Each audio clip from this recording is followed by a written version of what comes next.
8:31, and it is time for the meeting of the Legislative and Human Resources Committee of the Kent County Board of Commissioners. I will call us to order, and since I have a number of our members who are attending virtually, we'll go ahead and ask those who are attending virtually to identify themselves and their location.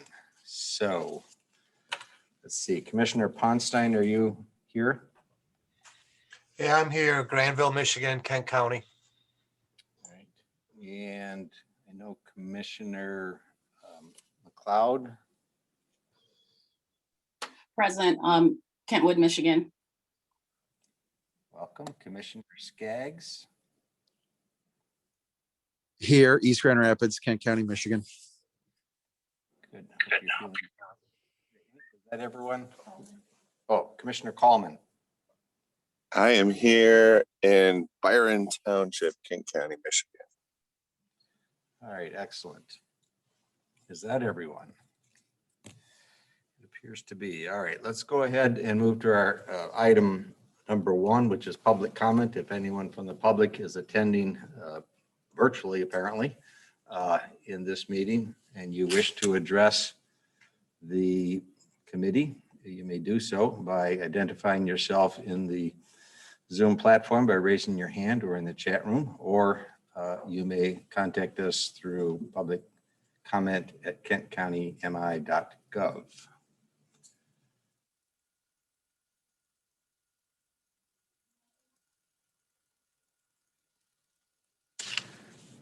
Okay, with that, then we will move to the next item, which is approval of the minutes and the work session for April 27. Is there a motion?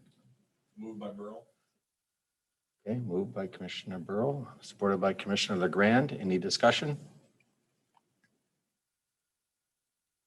Not. All those that support say yes. Yes. Yes. Yes. Yes. All right, it is approved. Let's move to the next item, which is a report from Potomac Strategic Development. Steve Carey, I thought I saw online. Yes, sir. I'm here. Here you are. Very good. Welcome, Steve. We'll It's a pleasure. Thank you, everybody. give you the screen, or at least the platform, and go ahead and make your presentation. Very good. And I'm joined by Charlie DeWitt. We will tag team as we have in the past. There's a lot to cover. So let me just go ahead and proceed. As you know, Congress has, the House side has gone through its submittals for the House appropriations bills for fiscal year 22.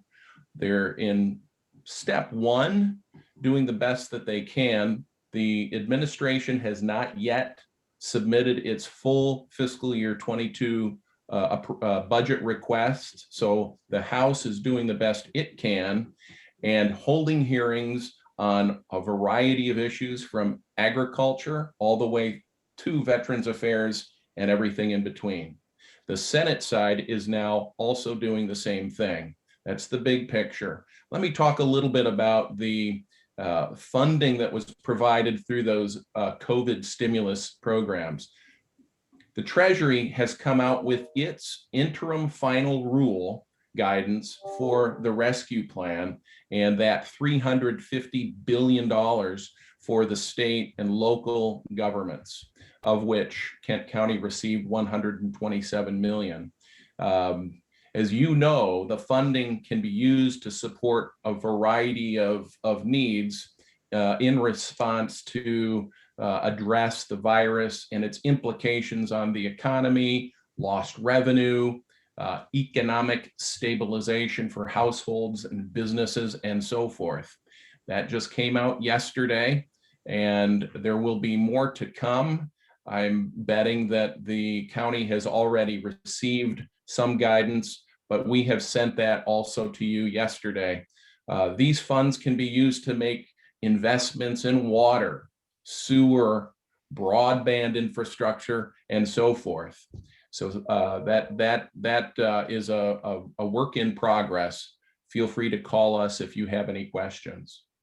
The president's major infrastructure plan, that he is called the America's Families Plan and the American Jobs Act has been introduced.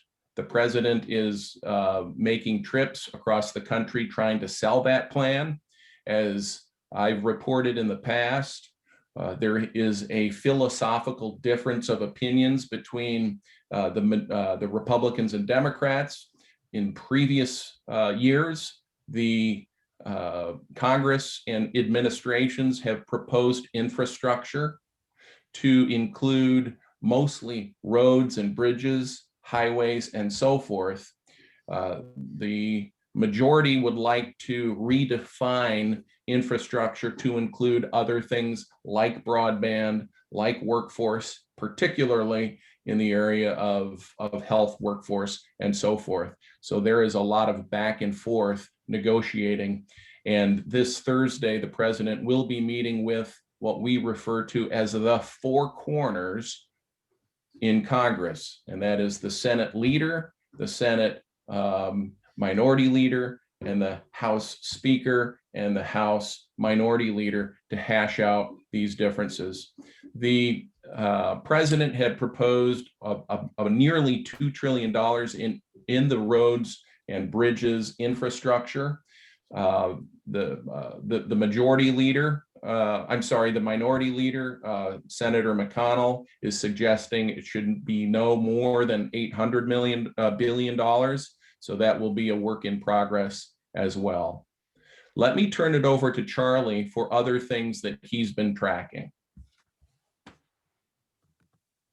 Thank you, Steve. I just wanted to kind of follow up on what Steve said. A lot of the attention right now, of course, is on these infrastructure bills, which total about $4 trillion. And those are the proposals that President Biden has put forward. As Steve said, there's the American Jobs Act, which includes traditional infrastructure.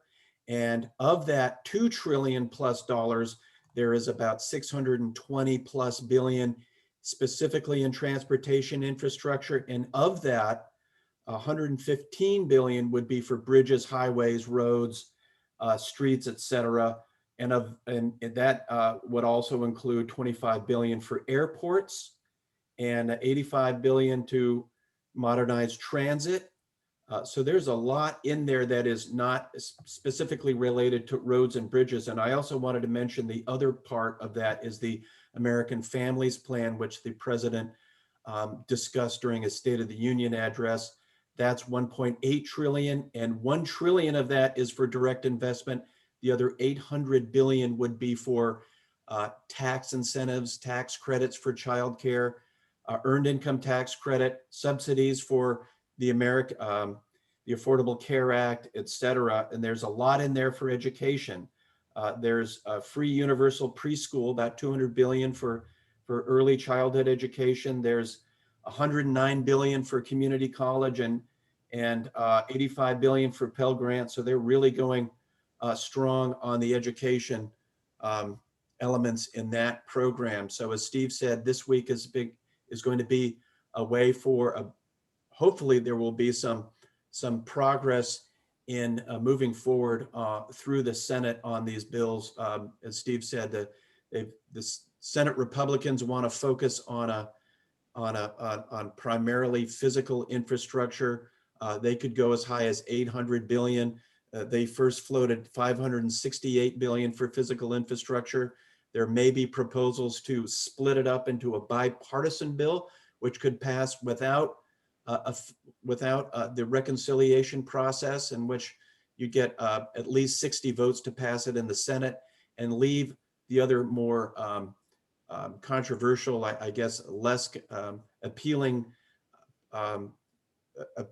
provisions to the reconciliation process, in which they would only need a simple majority to pass the Senate.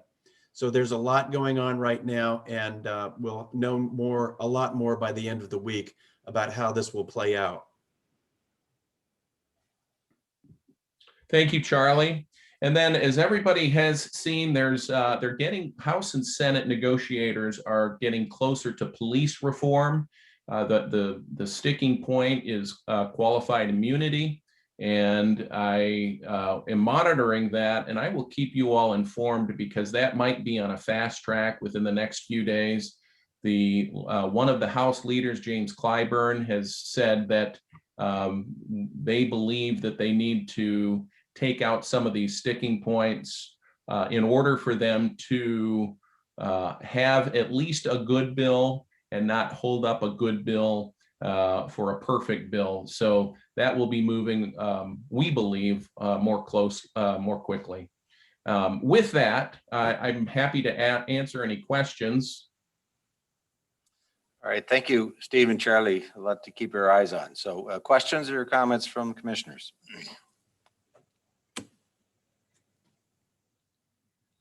While they're considering, one thing, if you can explain a little bit more, if you have a handle on that. I know in the American Rescue Plan, and you went through it again, the one of the four components for expenditure is this water, broadband, and then you use the word quote and so forth. How broad is the quote and so forth under the act?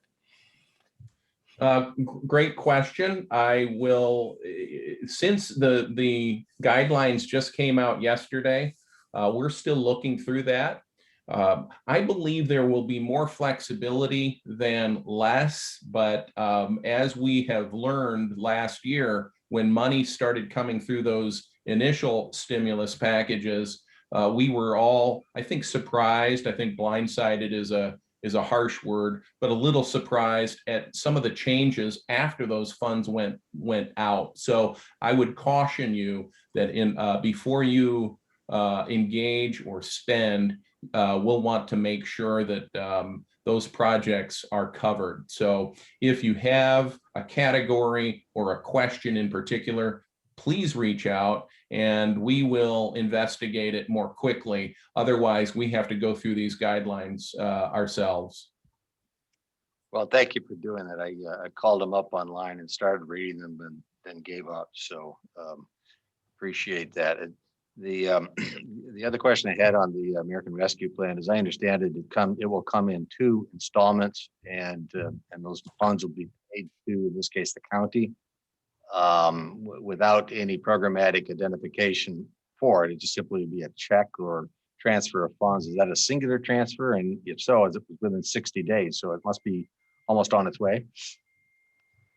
Well, I Charlie has been tracking this more closely, but I know that they do want to get dollars out the door more quickly, sooner rather than later, just because the economy requires it. Charlie, do you have anything to add?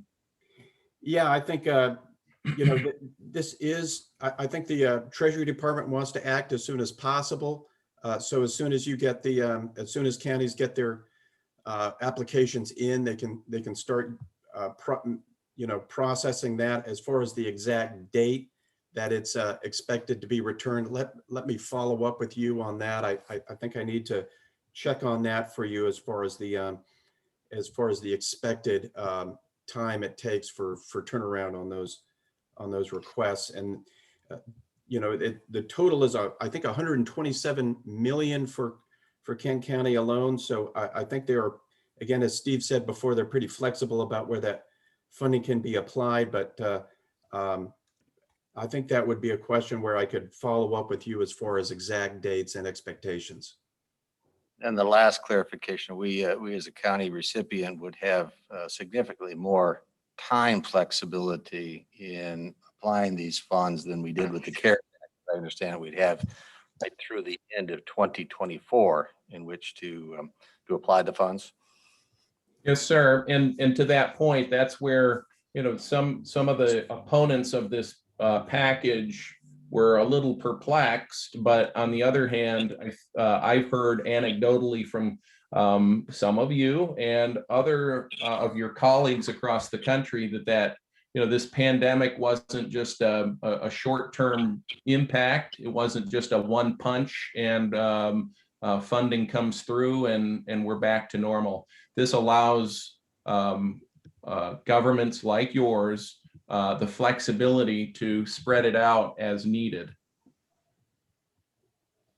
I think Commissioner Ponstein, you have your hand up.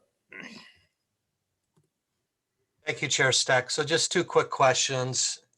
Should not surprise you coming from me, but remind me again how they're planning to pay for all this. Is it through budget cuts, tax increases? And there's trillions going out the door, and I don't see Congress having the backbone to raise the amount of taxes needed. So down the road, someone's got one heck of a bill that they're going to be thrown on their lap in the future. It's a good question or a point to make. This package was not offset through taxes or cuts. This was they viewed it as an emergency, and so they believed, and some of the staff in the administration had felt and crunched numbers to point to if there was not some sort of injection into the economy, that the cost to the economy and revenues into the Senate or into the government coffers would be so much lower that the debt would increase more quickly. That's their contention. The other side, of course, in line with where you are, is that it was not paid for, and we're going to have to pay the piper further down the line. Where that actually comes out, we won't know until maybe another year or so.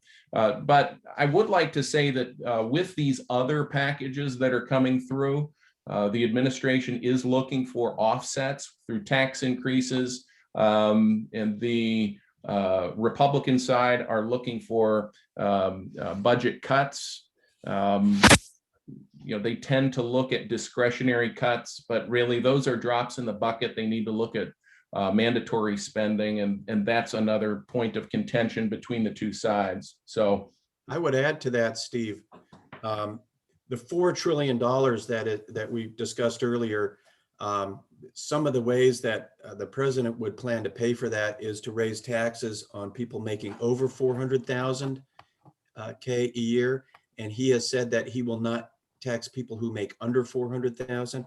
They would also raise the corporate tax rate and other tax increases as part of that. That it is not determined yet whether that would cover the cost of these investments and tax cuts. The Republicans in their physical infrastructure package would pay for it mostly by user fees, but they would not include corporate taxes and taxes on people whose income is over 400,000. Commissioner, we digress because we started talking about the projects that are now being discussed, not the ones that we just reported on. So kind of got ahead of ourselves, but does that answer your question? Well, it does, but I'm concerned from a county level, because when it hits the fan, it's going to be the local units that are going to be cut monies and dollars going into the people. I mean, this is a large chunk of money, and I think we've learned that if you raise taxes on corporate America, they're not going to pay more. They're going to pass those costs on to individuals in higher prices, inflation pressure.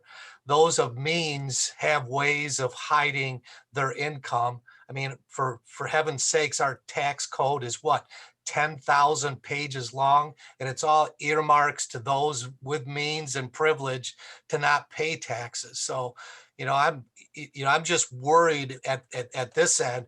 We're doing all the spending, no answers of how we're going to pay for this. And I don't know if you've seen out in the public, but I'm seeing inflation starting to rear its head. And I know the economic advisors are saying, oh no, there's nothing to worry about. I think the day's coming where we're going to be really got our hands full. So I'll just leave it at that. Thanks for your comments. Well, thank you for your observations, sir. And I would just make the point that party affiliation aside, it's my observation that this delegation is an understanding delegation. They may lean one way or the other, but they do want to solve the problems. And I would say with Congressman Meyer, who is stepping into this situation in an amazing way, working very well with the rest of the delegation, including our two senators who, again, have a different perspective perhaps than some who kind of lean right, but they are doing the best they can to work this out. So I will continue to pass on your concerns, Commissioner, to the delegation, and I would encourage you to engage them as well. And let me know if there's anything else we can do on that front. Steve, may I just clarify a question that came earlier? According to the Treasury Department, the first tranche of funding will happen this month. That's about 50%. And the next 50% will be provided to local communities over the next year. According to their statement.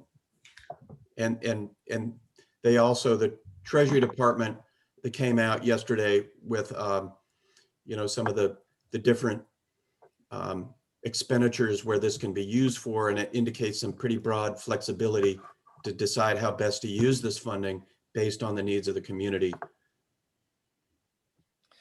Commissioner Skaggs, you have your hand up.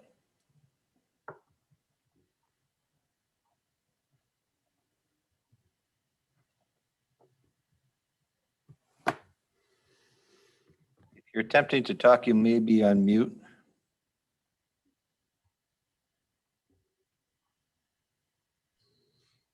Okay, how's that? That's much better. Thank you. Thank you, Chair. Yes, I just wanted to call attention to the phrase that was just mentioned. That is when the list of, in the guidance, Treasury lays out, I think 5 buckets for money, one of which is particularly broad that talks about economic harm to workers, households, small businesses, and impacted industries in the public sector. That I think you could come up with a lot of ways to spend this money, which I think would be an incredible help to the community. But also looking at, after those 5 buckets, within the overall categories, recipients, that's us, have broad flexibility to decide how best to use this funding to meet the needs of their communities.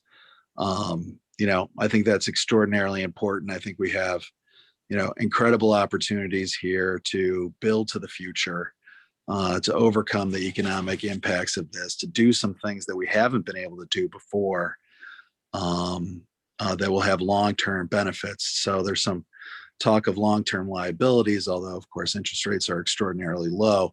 We have a lot of long-term benefits that would come from this infusion of money. So, please do, I'm sure this will be the issue of the day. How can we spend this money? And so it seems odd to me to say that we had a interim final report. Seems like a report should either be interim or final, but can't be both final and interim.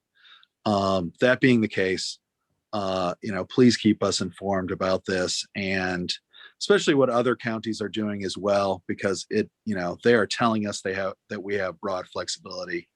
And I, for one, hope that we use that broad flexibility. Thank you, Chair. Yep, thank you. And I concur, the title is one that perhaps only the federal government could have invented.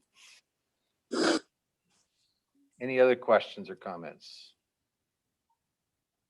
If not, Steve and Charlie, thank you for your report. Thank you for answering our questions and continuing to monitor all of the developments going on in Washington on these critical issues. So we look forward to hearing back from you. Thank you, Chairman. All right, let's move to the next item, which is a performance measurement review from Human Resources. And Amy Rolston is going to do this virtually. Hi, good morning. Good morning. Thank you. Yes, I'm here virtually. I'm in the building, so if you'd rather see me face to face, I could always step up a floor as well. Just let me know. Otherwise, I'll plan to continue virtually. I wanted to take a minute to thank you for allowing me to present the Human Resources performance measures this morning. Excuse me, Amy, can we turn that up a little bit? Oh, yeah. Can you hear me better now? Yes, thank you. Okay. All right. Next slide, Natasha. Okay. I plan to cover all of the elements that are listed on this slide that would traditionally be included in department performance measure reviews. Next slide. Before we get into the details of our presentation today, I did want to take a minute to virtually introduce you to the Human Resources team, as I've been interacting with them over the past year. I know that we have several commissioners who are relatively new and may not have had the opportunity to be introduced to HR. So we have 15 people overall, 2 of whom work part-time and the rest are full-time. And we're subdivided into 5 different areas. First, Holly Hartley, who is middle left, she oversees benefits, compensation, and human resources information systems. Next, Stephanie Hernandez, who is just to the right of Holly. She oversees employment, which would include things like recruitment and position management. Timber Bustins, who is top left, oversees our learning and development function. A subgroup and or team of folks in HR jointly handle labor and employee relations. And then Michelle Balcom, who is kind of lower right, lower middle right there, she oversees our retirement services function. So this is the HR team. Next slide, please.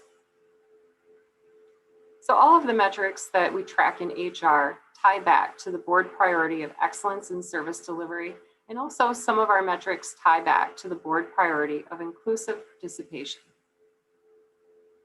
Next slide, please.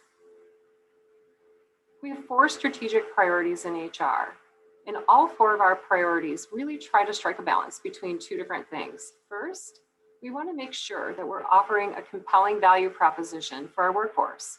And that value proposition includes both financial and also intangible elements, like for instance, a diverse and inclusive culture that's consistent with our stated values. However, on the other side of the coin, we need to make sure that we're offering that value proposition in a cost-effective and sustainable way. Our ability to offer a compelling employee value proposition, it's more important than ever, as we've been in a war for talent for years now, and that continues to be the case. Although the context of the labor market has changed significantly as a result of the COVID pandemic, and also other factors have influenced that as well. Before, our challenge was recruiting and retaining talent in an environment with record low levels of unemployment. So 2019, that was our world. In 2020, our world changed differently, but created new challenges for us. Now, we're faced with significantly lower levels of labor force participation for various reasons, including 1.5 million moms left the workforce at the beginning of the COVID pandemic and they haven't returned. Many people hastened their retirement because of COVID. A lot of people left the workforce because of just fear of COVID. And I'm sure that many of you are aware that around 40% of people who are currently collecting unemployment are making more on unemployment than they were when they were working. So all of these factors combined have resulted in lower participation rates in our labor force. Additionally, when we have times of uncertainty like we're in right now, people tend to be more risk averse when it comes to changing jobs. And those people who do have jobs, they tend to stay put and hunker down until they feel more comfortable taking on that risk. We've also been challenged by what appears to be a decline in interest in law enforcement as a career. So all of those things are creating challenges that really reinforce the importance of us having a compelling value proposition and knowing what it is that our employees really value and find to be important in what we can offer them as an employer at Kent County. Next slide, please. So to that end, last year, we started to ask our new hires why they decided to come work for us. In their eyes, what do they see as being our value proposition? So in 2020, 72 people responded to our onboarding survey. And the highest score in the survey is unique role opportunity. So what that means is the actual work that these employees were hired to perform is a good fit with the type of work that they're interested in doing and that they were seeking. Additionally, approximately half of the survey respondents said that the county's pension and the county's benefit programs were a key reason why they chose to come work here. A similar number of employees were drawn by the county's good reputation as a place to work.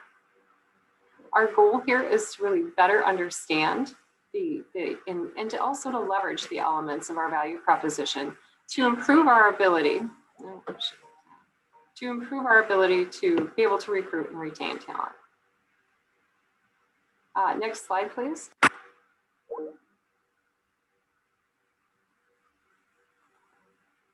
So not only are the county's benefit plans highly valued and effective as a mechanism to promote recruitment and retention, but they also are responsibly managed. Our pension has been actuarially fully funded for decades now, thanks to conservative actuarial assumptions, our ability and desire to fund the plan in accordance with actuarial recommendations, and also the fact that employees are contributing approximately half of the cost to the pension each year. Similarly, the county's overall rate of cost increase for healthcare and prescription drugs tends to be relatively volatile in the short term because we're self-funded to a large extent. But over the past 10 years, it has been much more favorable than the general rate of medical inflation. So regardless of which benefit you're looking at, you'll find the same thing, that the county offers a benefit package that really does differentiate us in the market, but we offer it in a way that is responsible, cost-effective, and sustainable in the long term. Next slide, please. In addition to benefits, our culture is another key part of our employee value proposition. So in our onboarding survey, we ask employees separately for each of the county's 5 different values, the extent to which they experience our culture is being consistent with each value. On average, over 90% of respondents to the onboarding survey said that they experienced our culture as being consistent with our stated values. We asked the same question on exit interview surveys as well, and over 80% of employees exiting the organization said they agreed that they experience our culture as consistent with our stated values. Next slide, please. This graph reflects part of the story that we've been talking about this morning so far in terms of what's occurring in the labor market. As I previously mentioned, employees tend to be more risk averse during times of uncertainty, which is helpful in some ways in that we have seen lower levels of voluntary turnover as a result. However, risk aversion also has contributed, as we've discussed, to lower applicant counts. As we've seen lower levels of participation in the labor force, and also as people have hunkered down and become more risk averse in times of uncertainty. I would expect that as we start to come out of the COVID pandemic and things start to open up more and people start to have more of a sense of security and stability, that we will see turnover levels start to tick up again. Okay, next slide, please. The overall demographic makeup of the county's workforce, it really hasn't changed much over the past year. As you can see, the demographics of our workforce continue to pretty closely mirror, within a couple of percentage points or so, the demographics of the community that we serve. Not included on here is a gender breakdown. We're 52% female and 48% male, and the county overall is roughly a kind of a 50-50 split from a gender perspective. Next slide, please. Okay, next I'll touch on a few significant accomplishments. Like most departments, I'm sure, who have presented their performance measures this year, 2020 was defined by HR in large part by the changes resulting from the COVID-19 pandemic. HR was on the forefront of ensuring compliance with several evolving legal and potential and procedural requirements over the course of the pandemic. That continues to be the case for us as we now look at the next step, which is bringing our workforce back to on-site work in the near future. So over the course of 2020, we partnered with admin and facilities to implement and also to administer the county's COVID preparedness and response plan.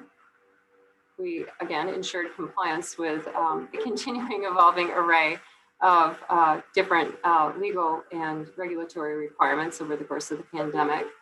We also developed protocols to manage COVID infections in the workforce, ensuring that people were appropriately quarantining or isolating and facilitating the disinfecting of the workplace and applying for leave where needed and so on and so forth. Next slide, please. Every area of HR, as was the case with pretty much every department here in the county, had to quickly change how work was performed in order to continue to provide services in a virtual way as a result of the pandemic. I really can't overstate how incredibly proud I am of the HR team for their commitment and to their commitment to service and their truly tireless efforts. They were available whenever I needed, evenings, weekends, and they really put their whole heart and soul into making sure that we could continue to keep the employees of the county as safe as possible and continue to provide the HR services that were still needed over the course of the pandemic. That demand didn't go away. I wanted to particularly highlight the work that was performed by Timber Bustins, who oversees our learning development function. Timber, in pretty short order, moved our L&D programming, which was entirely face-to-face, all to a virtual format. And she also additionally supplemented our L&D programming with weekly offerings that were specifically relevant to the challenges that people were facing at the time of the pandemic. I would imagine, and as we're kind of looking at our planning, that a lot of the additional flexibility that offering some things up virtually affords us will continue even after people return to work on site. We also, we worked with county admin as kind of different unique challenges in our workforce associated with COVID did arise to identify what types of flexibility and in some cases incentives were appropriate, and we implemented and managed those as well. And we, over the course of this, in 2020, we processed over double the normal number of employee leaves that we would typically see. Next slide, please. As we look ahead, there are several areas I wanted to highlight. First, starting in early June, the county will commence negotiation of wage increases for 2022 and 2023 with almost all of the county employee represented groups. We also plan to continue work that started last year in terms of creating a formal succession planning process for leadership roles. And as we've mentioned, we anticipate continued challenges with recruitment as more employees open and rehire workers in response to the lifting COVID-19 restrictions, particularly if workforce participation rates don't fully recover from their current levels. We also anticipate higher levels of voluntary turnover as the labor market becomes more competitive and people feel more comfortable, take on the risk to change jobs. And we anticipate continued challenges in recruiting talents for careers in law enforcement if trends that we've been seeing, such as fewer people attending local police academies, continue. And then last, we have two system implementations that are relatively significant. The first is a major upgrade to our HRIS system that is anticipated to start around June and to take between 12 and 18 months to complete. And the other system implementation that's underway is for a new learning management system countywide. Next slide, please. I wanted to thank you again for allowing me the opportunity to take a few minutes to present a high-level overview of 2020 HR performance metrics and challenges and what lies ahead. And I'm happy to answer any questions that anyone might have. Thank you so much. Thank you, Amy, for your report. Let's see if there are any questions or comments from commissioners. Yes, Commissioner Hennessy. You do have to push the button on. That was very interesting. I was intrigued to hear that one of the reasons people come to work here is because of the unique role opportunity. And there's not always said about, the pay and the benefits. Mm-hmm. And you touched on succession planning. I'd like to hear you talk more about that. But also, how we develop job descriptions and how that becomes an ongoing type of thing that we assess and work on what the descriptions of the positions will be. Yeah, I think that's a good question as we look at succession planning. I can give you an overview of the process that we've gone through so far. We developed a work group that includes representatives from HR and county admin, and working collectively, we benchmarked practices that other public sector organizations had taken on to put together succession planning programs for their leadership. And we identified a couple of vendors that we thought might be viable to help us to implement our own process. And we landed on DDI, Dimension. I don't want to get the acronym wrong, but DDI is an organization. They're kind of known as the father of competencies in the space of succession planning. So we thought that their competency-based model would be appropriate for Kent County. And we have partnered with them, and we have so far worked with a group of representative members of top leadership to identify a competency model using DDI's competency library that we believe really defines the elements that are necessary for success in top leadership roles. So those competencies will be combined with other elements that are part of what's called a success profile. So that would include people's personal preferences and personal strengths and weaknesses based on kind of how they're hardwired or their personality. And we have a tool called the predictive index that we use to measure those things already. And behavioral requirements. So the values really are going to be the core of this. Anybody who's going to be successful in a leadership role is going to have to really display the values that we expect in their behaviors here as a Kent County leader. And then also kind of the nuts and bolts of knowledge, background, experience, skill set, those types of things. So all of those things together form the basis of what we would expect to be the requirements for success in these top management roles. So we've got the model, and we plan to replicate that same process to make sure that we have a valid model for middle management and also for frontline leaders, because we believe the competencies that are going to be required for success in those roles are likely to be different than the competencies required for success in top management roles. Once we have the models constructed, we plan to work to construct a process to allow for measurement, for gap evaluation, and for development plans that help people who aspire to that next level of leadership to successfully achieve their career goals, and to help us to have a good benchmark of talent to succeed leaders who as they depart the organization. So at a high level, that's an overview. I'd be happy to meet and discuss this with you at greater length if you'd like to learn more. It's really excited. I'm personally, very excited about it, and I think it's going to be very helpful to ease sometimes the rockiness that can come with transitions of leadership here at Kent County. And job descriptions are a part of that. So if you were to look at the role of these success profiles, they sit right in the middle of our HR system. So as we look at recruitment, recruitment, rewards, performance evaluation, learning and development, job descriptions, all of it is going to be based on the elements of that success profile. Any follow-up, Commissioner? Commissioner Skaggs? Thank you, Chair. Amy, just two quick questions. One, you mentioned about a return to in-building face-to-face work in the HR department.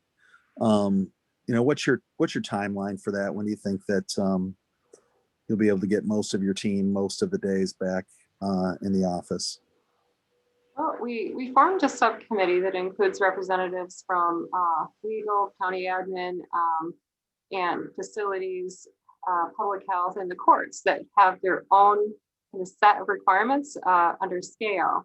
And that group is scheduled to meet on Wednesday to discuss a plan. to make sure that we take into account all of those elements as we phase people back into on-site work.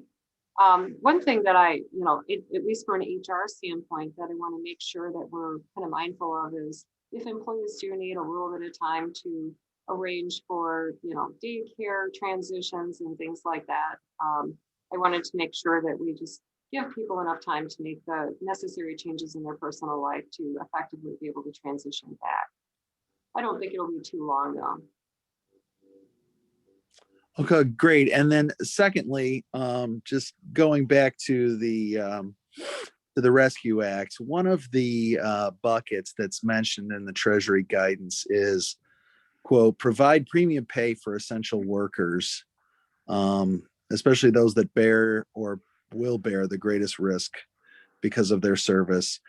Do we have the opportunity within our union contract to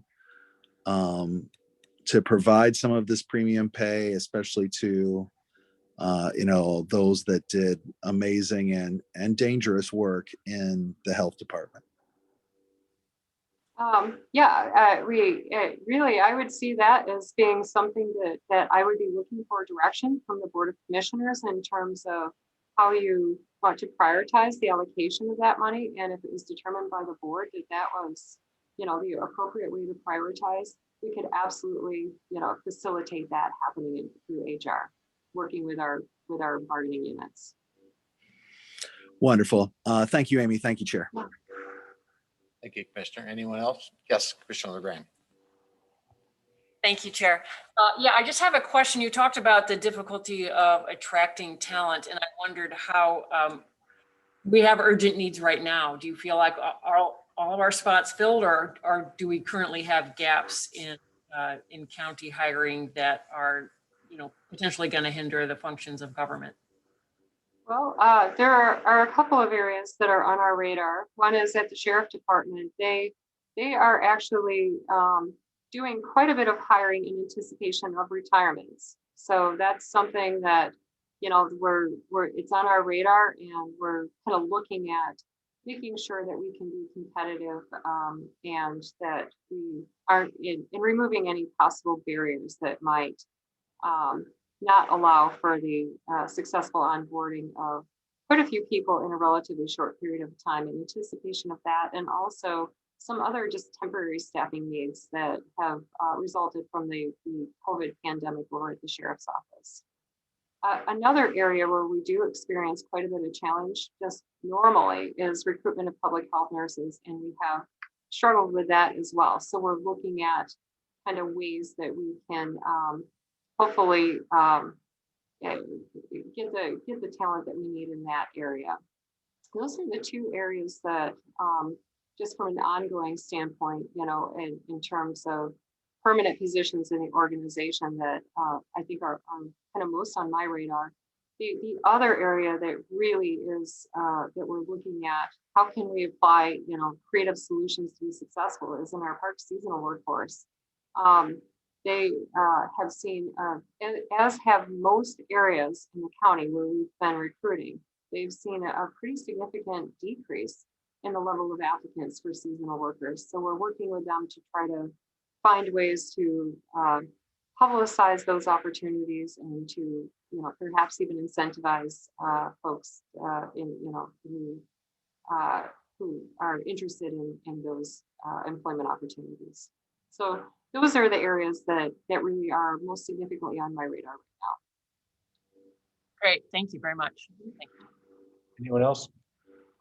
I do have, Amy, a follow-up to Commissioner Grand's inquiry. It strikes me that two of the areas you talked about, the healthcare workers and law enforcement, are impacted by influences that are much bigger and longer term than the COVID response.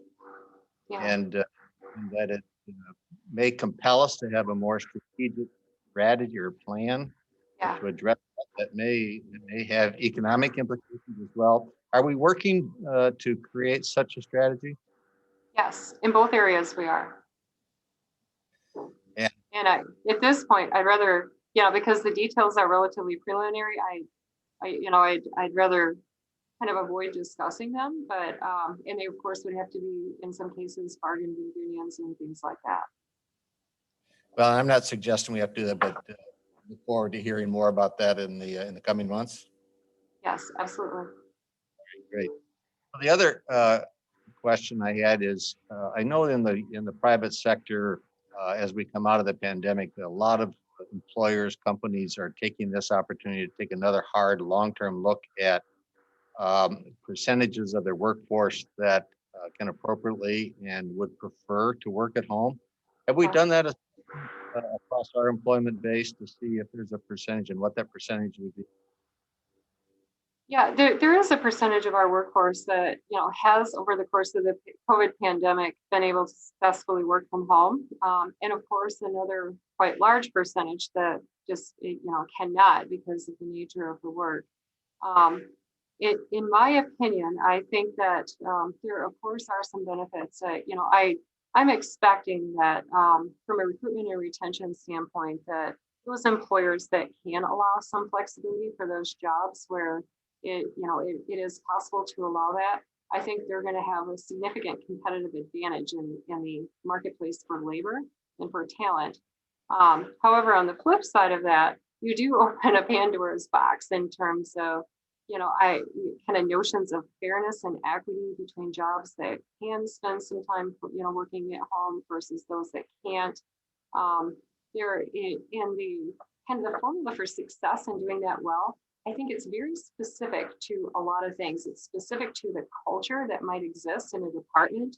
Do you have a culture where you have a level of trust? If you don't, then you're probably not going to be very successful with a work from home arrangement. Do you have a culture where managers are seeing, they see their role more as kind of a guide and a coach versus maybe some more kind of autocratic management styles? The guide coach style is much, much more conducive to success. Also, if you were to look at just the ways that you kind of that you manage accountability, a lot of times I think because we're so used to an on-site workforce, it's like, okay, are you here in the building from 8 until 5, and can I see you, and you know, that kind of thing. And the transition from that to, well, let's come to agreement on what kind of outputs we expect you to produce, and let's come to agreement on what kind of customer service levels we expect you to provide, and find ways to measure those. But I mean, all of those are big transitions, probably more detailed than you care to know. I mean, yeah. Also, I think there's even an individual element. Some people love working from home, and some people just hate it, you know, because things that they kind of need in their work life, you know, aren't there for them. There also are elements that, yeah, I think in my opinion is a bad idea to have people working off site 100% of the time, because it's very difficult to integrate people into a team. It's difficult for them to feel fully onboarded and welcomed. It's difficult to maintain a culture. It's difficult to maintain those relationships that are so critically important to the work that we do at the county. You know, the other thing that I think really is needed is, you know, and we have many executives here at the county because of our structure, but, you know, there needs to be a strong level of executive support at the executive level to really make a work from home system work, because of all of the challenges and all of the hard work that is involved in really doing it well. So we're kind of feeling it out, but I would see it more as a long-term kind of thing that we would be looking at versus something that we would be looking at implementing, if ever at all, in the short term. Yeah, and I accept that it's a pretty complex question when you look at the complexity as well of our workforce, but would suggest that since we're a bit on the edge of doing some facilities planning at the county going forward, that the time to make those sort of assessments is in the coming year. So to the extent that will impact our decisions, that we have a better handle on that. All right, any other questions, comments? I don't see any other hands up. So otherwise, thank you so much, Amy, for your report and assistance and all the hard work that you and your staff do for our behalf. So thank you. All right, next item on the agenda is a performance measurement review from information technology. And we have Tim Beck, who will be giving our presentation this morning. Yep, thank you, Chair. Good morning, everybody.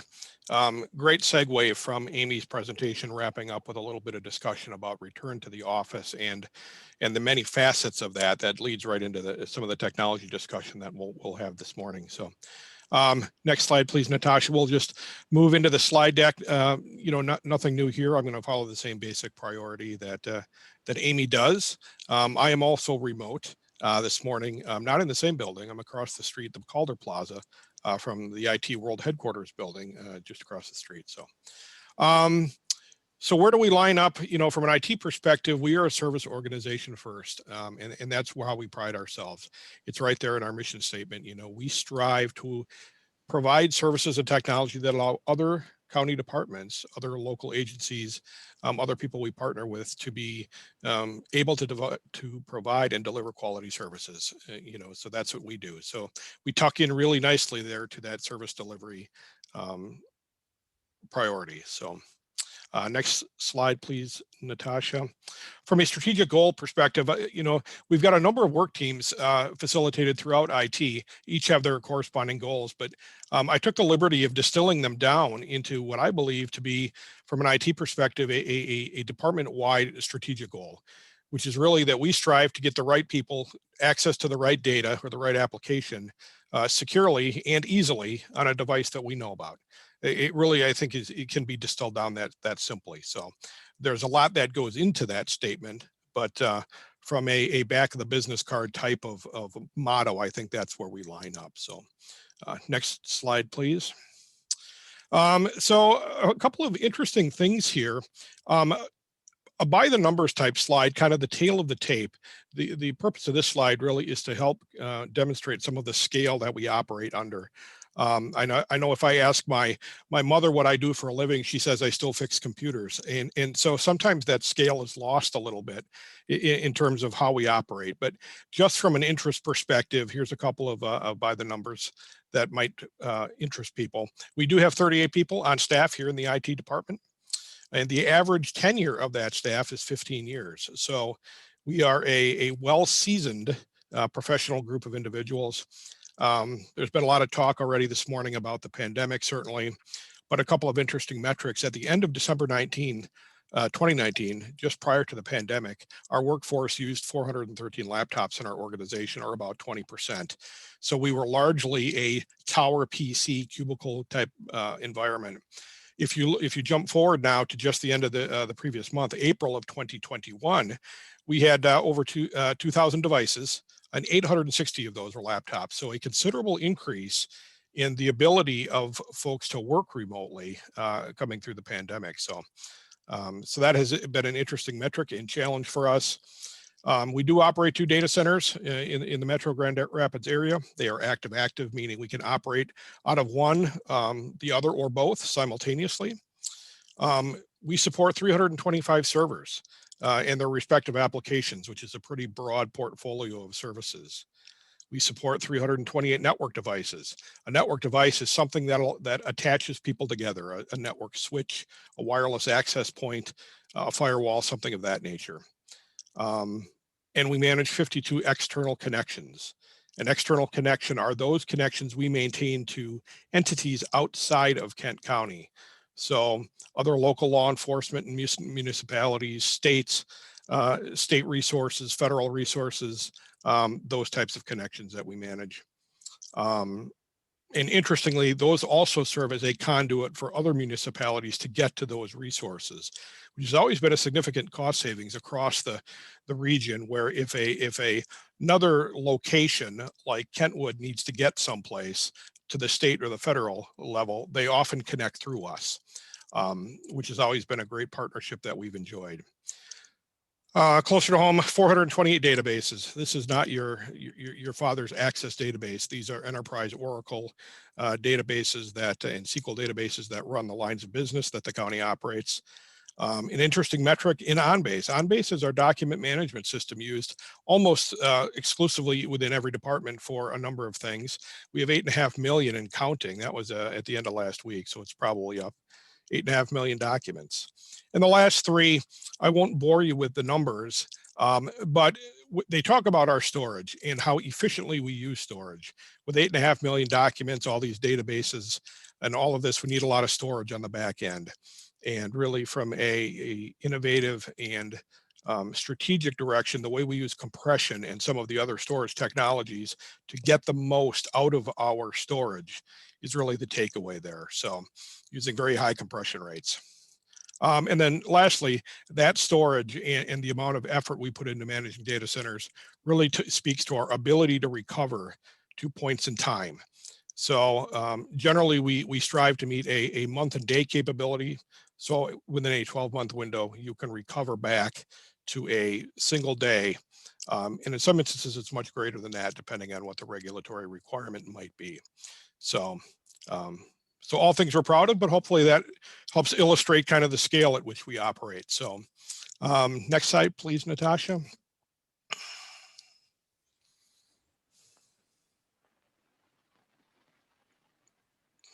All right, so talking about a couple of our key performance metrics, these are interesting if you keep in mind the previous slide. One of them is our server availability, how much or how often our service is available for our users. We strive for 99%. And consistently over the last 3 years and expected this year, we are hitting 99.95%. So 3 nines instead of 2. The bottom part of that slide there sets a little bit of context for that. It's unexpected downtime measured in minutes rather than hours per month. So we are running right around 20 minutes per month of downtime, unexpected downtime, which is further impressive, I guess, when you consider it's over 325 servers. So we are proud of that one. Next slide, please, Natasha. All right, our service desk. Our service desk is the first line of defense for county staff calling in. Whether they email us the trouble ticket, whether they call us on the phone, they are our first line of defense, and there's 10 dedicated individuals in our group working in this area. So on average right now for 2019 and 2020, they're getting 16,000 tickets per year. So 16,000 requests per year. And those can run the gamut, anything from a simple password reset, I forgot my password, to very complex tickets that's routed elsewhere in IT for an IT security review, an audit review, something like that, something a little bit more in depth. So we get 16,000 of those per year. And we try to hit our SLAs. So our public service level agreements say that this is when an issue will be resolved, depending on how it's categorized. We try to do that 90% of the time. So, and we're close. The 88% that you see there is an interesting one for us because it's an aggregate across all of IT. Certain work teams within IT hit 90% consistently.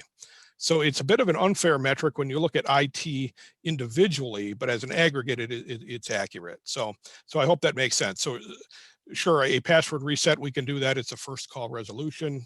The individual calls and they go on their way.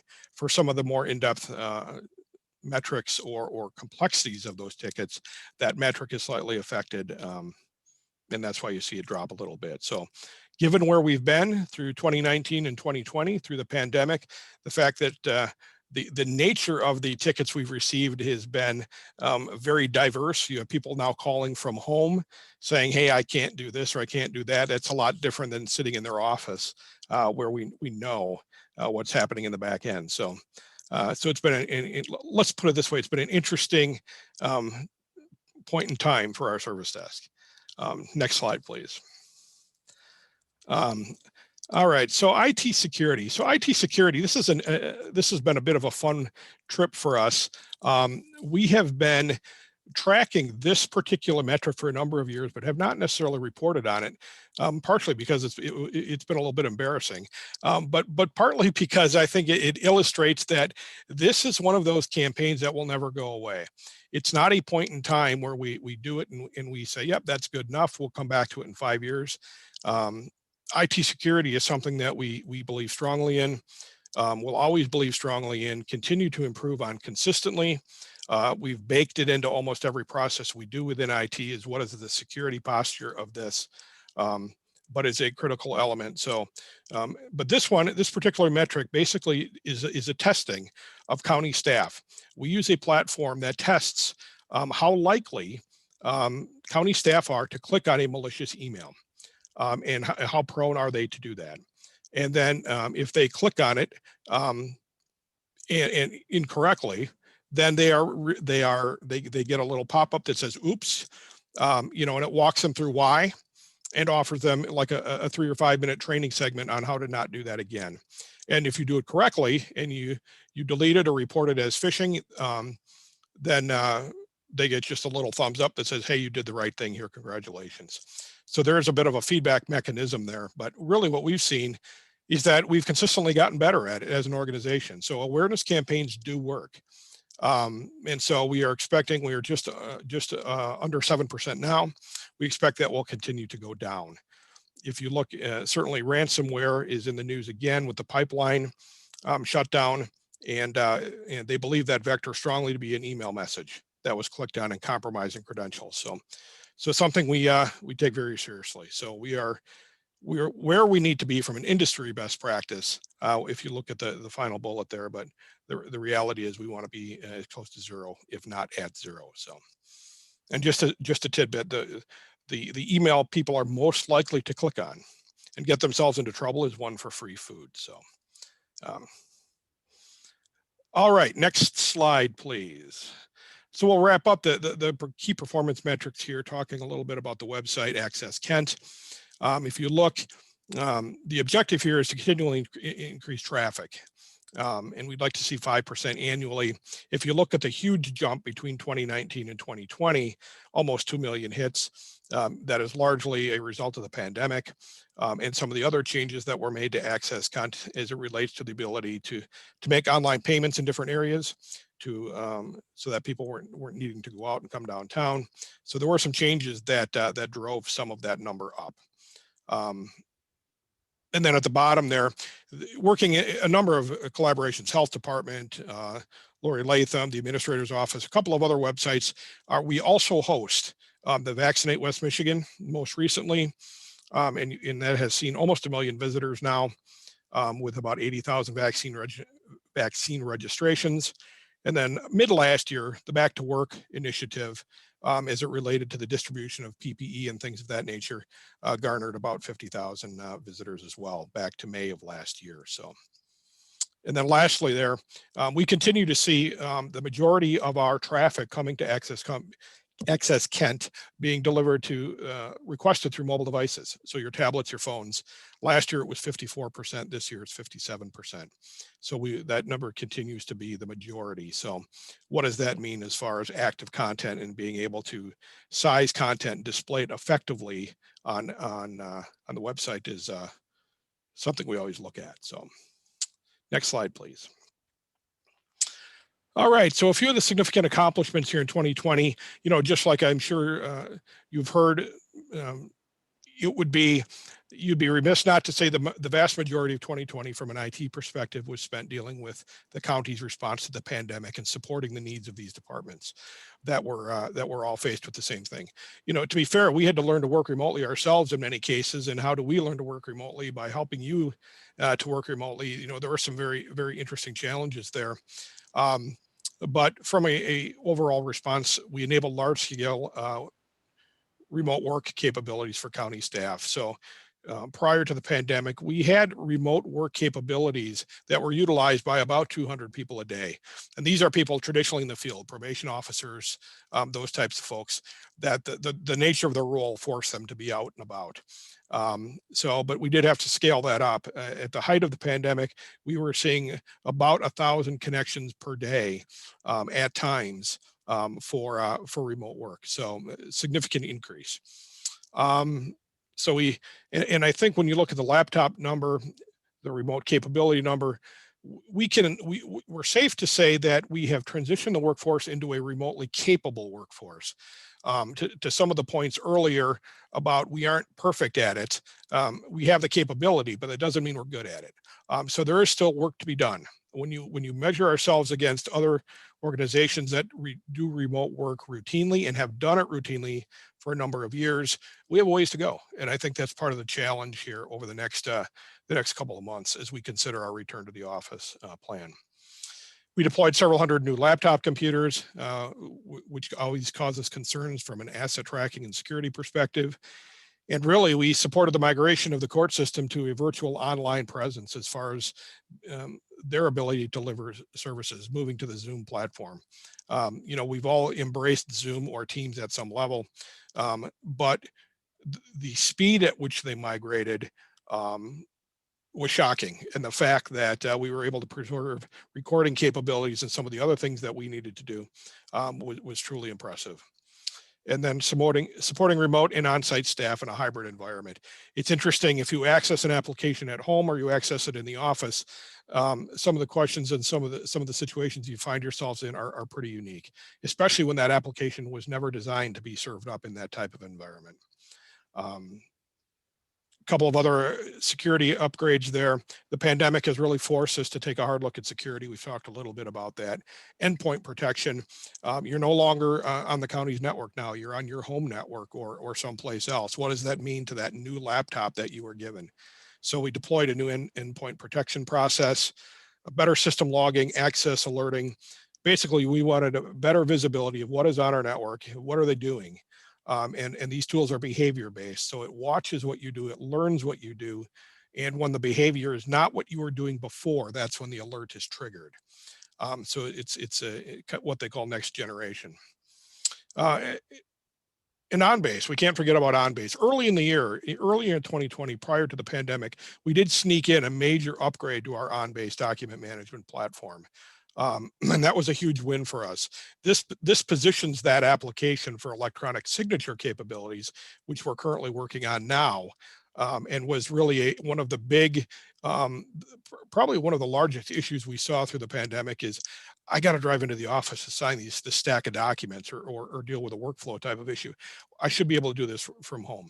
And so that's one of the big takeaways for IT is enabling that capability here coming up. So next slide, please. So where do we go? The infamous road ahead.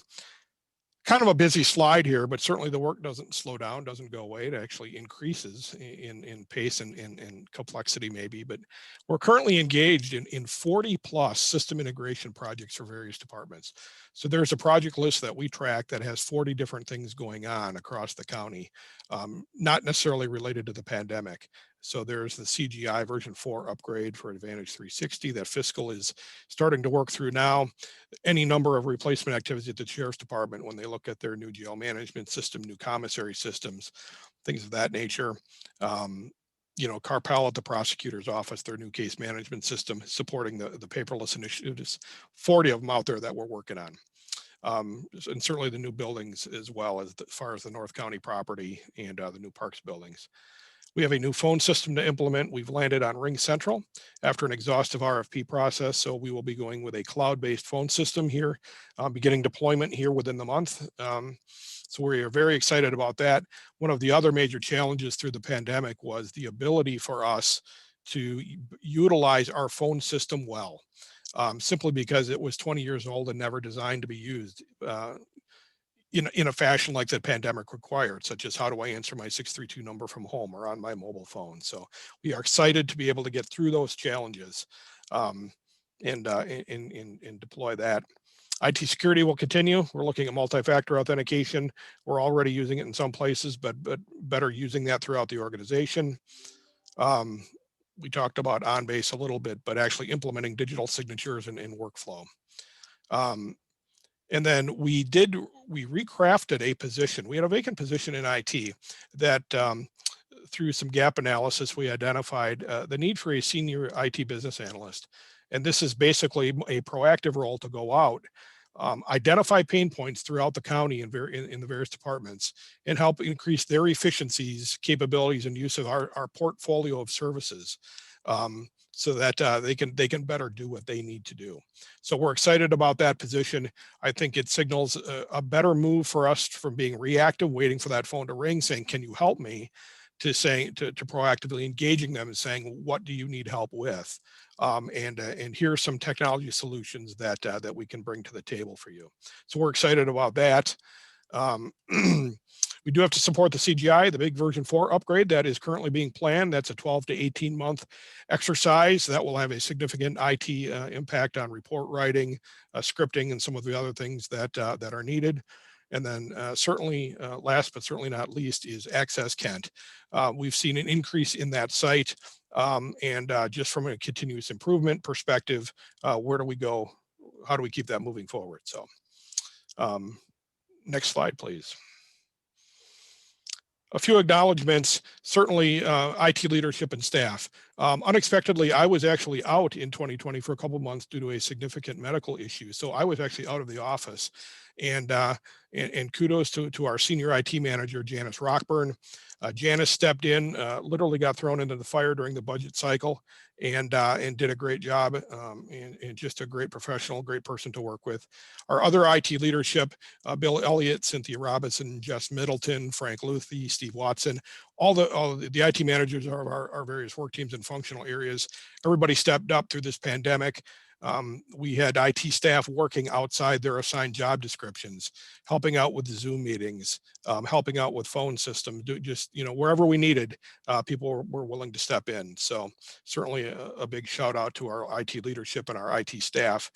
County leadership and department directors deserve a lot of credit for giving us kudos. We received a lot of nice thanks and memos and statements in forms such as this, that the great support they've received from IT. And while I am certainly very pleased to hear that and humbled to hear that, at the same time, our department directors are second to none in their ability to give us grace, understand what we can and can't do, and meet us halfway. So, and then lastly, we don't say it enough, the county staff, the general county staff's response to this pandemic has been unbelievable. Watching people pivot and start using Teams or Zoom to do things literally overnight, and taking some of that pressure off us, or bringing things to us saying, hey, did you know we could do this, has been tremendous. So a huge shout out to, through those 3 bullet points, basically everybody at the county for their response. So it is a pleasure to work here.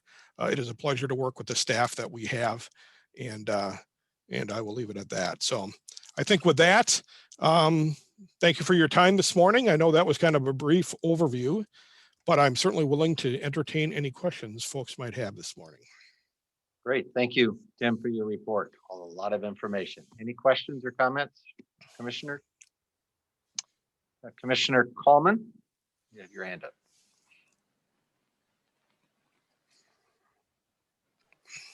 Oh, I figured out how to unmute myself. Sorry, I got a new device here.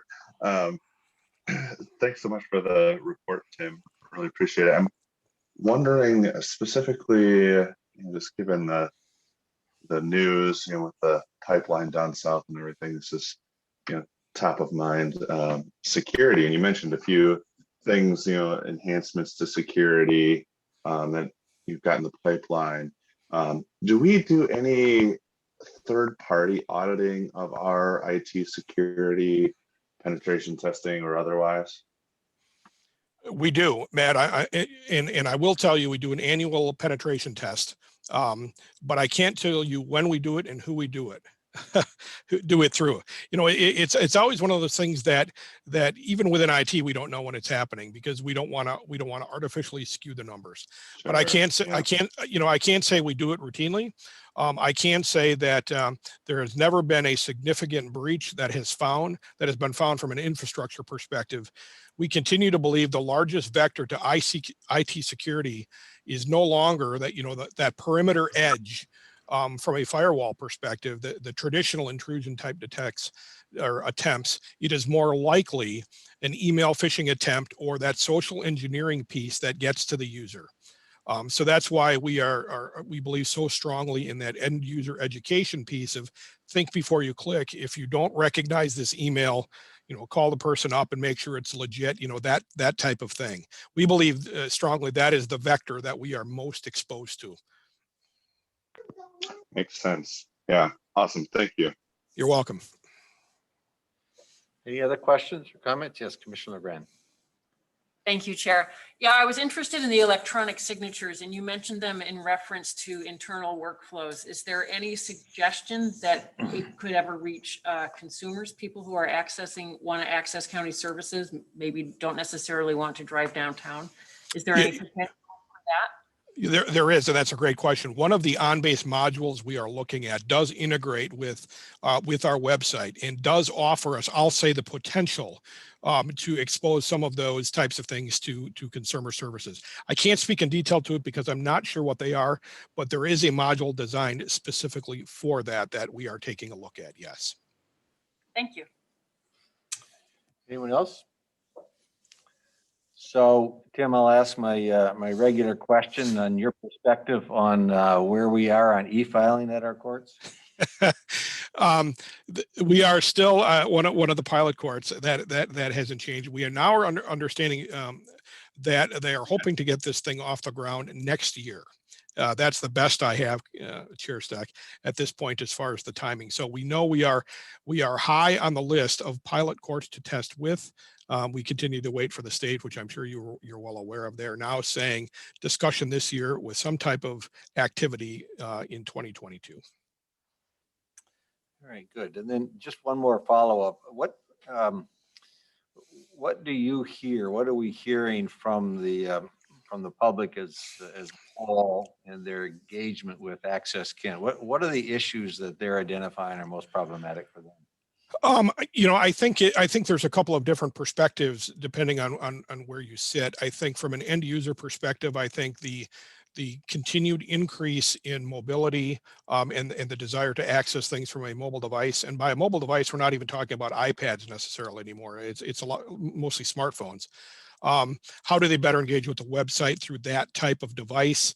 The comment about electronic signature workflow, how do we continually make county services available to the public and do it in a way that they prefer, so they're not coming downtown just to find parking, just to come in to sign a document or pick up a document. I think that's where I see the where Access Kent is going to go from that perspective. I think there is also the whole content perspective. There is a lot of static content on Access Kent that is dated. And there is a process that we're starting to look at to go through that, because there's nothing worse than going to a website and seeing data that is 10 years old, right? I mean, the whole nature of the website has to be more dynamic and more recent than that. So there's a lot of static content that needs to be examined, and those underlying processes of keeping information current. Some departments are better than others. The health department is very good at it. Others are not, just because the data doesn't necessarily change. But when you look at that holistically, the whole website comes across as a little bit fragmented and a little bit inconsistent. So I think that's where I see from, the user access perspective, the services perspective, and then just that refreshing of content perspective, I think that's where we're headed. Good. Appreciate it. Any other questions? Don't see any. So thank you so much, Tim, for your report, and again for all the work and getting us through a difficult, challenging year this past year. And we look forward to more progress this coming year. Thank you. My pleasure. All right. Next item on the agenda is miscellaneous. Does any commissioner have a miscellaneous item wish to raise? See any? Don't see any online. I have none as well. So with that, we are adjourned. Thank you.